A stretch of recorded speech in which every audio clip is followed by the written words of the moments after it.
Good morning, Dominators. So here we are with my second attack against Invincibles, and it's extremely close war. So at this point we are expecting that we will be able to clear out all of their bases, and I guess it can happen from their side as well.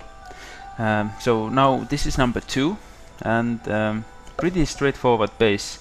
What I would like to know you to notice is that the down center location, basically if I want to rally through one set of wall and be able to clear the down center, I have basically only 2 options, either from the bottom right or the bottom left side, because the distance is too far or too great from the other 2 sides. And also you can see that his library is fully upgraded, and also there is a mercenary camp on this embassy side. And on top of that, what you need to notice is that the Flambanzer upgrade for the max resistance needs at least one of the markets to be fully upgraded, and he actually has one of these markets. The most left side, one of the markets is actually fully upgraded. You can see from the visual of the market, and you can see all the building visuals and everything to be able to compare what is max upgraded and what is not from DomiNations Wikia. Please go check it out if you haven't yet. I will leave the link as well.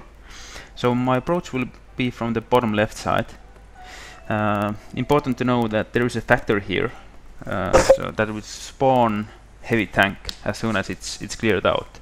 So the plan is that I will do a quick drop, 6-7 seconds drop, and then use blitzkrieg and take my fighter planes to clear out the heavy tank. Then I will wait for my troops to clear the tank depot to be able to rally my Howitzers and my whole army close to the wall, so that they can actually clear out the town center behind the wall. And of course I will lock down the mortars before I do that. So here we go. Decided to go with 3-finger drop this time, and as usual keeping my rally button selected first, so that I know that the dropping works great. And all the troops are down with 6.5 seconds or even less. So blitzkrieg, but by the time I wanted to use my fighter planes against the heavy tank, it had already fallen.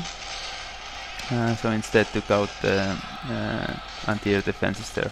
And as you can see here, sabotage on top of the mortars and the down center, because the mortars are the ones that actually can cause a lot of issues. And so now I chose my blitzkrieg. The problem with this blitzkrieg is it's location I actually like, but what I should have done, I should have locked down the anti-tank gun before, because that one actually took a couple of hits and the decoy was gone. So I should have at least locked the defensive buildings, because it was a very aggressive location, and would have probably stayed there for quite a bit if I at least taken the defense buildings, disabled those, because at the moment it barely did any work for me, because it was cleared so fast. But nevertheless, I mean, the attack itself was so straightforward, and as you can see here, what I expected: max resistance, and due to the fact that one of these markets is fully upgraded, there's no other real reason why you should upgrade that market in a priority.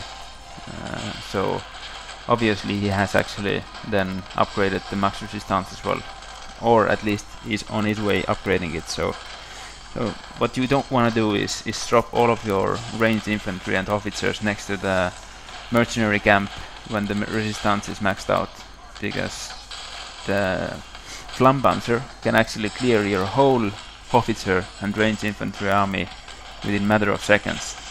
So it can ruin your whole battle just with a wrong drop placement. So this is definitely very one of the most important defensive buildings now to look out for after the last patch release. Thanks. Also, sorry, I wanted to say that at the end of the video I will show you something interesting. This is now the first war that we have actually drawn, and I will show you what happens if you draw.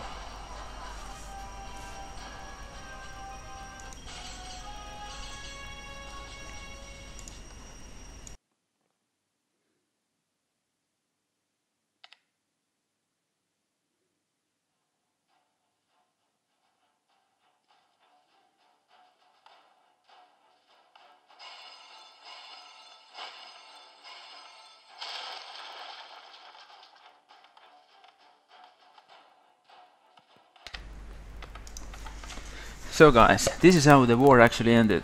We both of us managed to fully clear all of our bases, and we had never experienced that before. So for the first time in our war history, we see 125 versus 125. Well, this time, whatever, maxed out bases versus maxed out bases.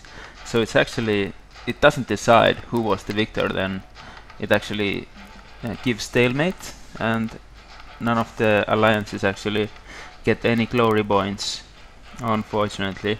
So it was a very interesting war, and I think it was a right result that we actually got the stalemate and the draw instead of one of the teams winning. So we are still right behind each other in the top 100 alliances, 1 glory point only between us. Thanks.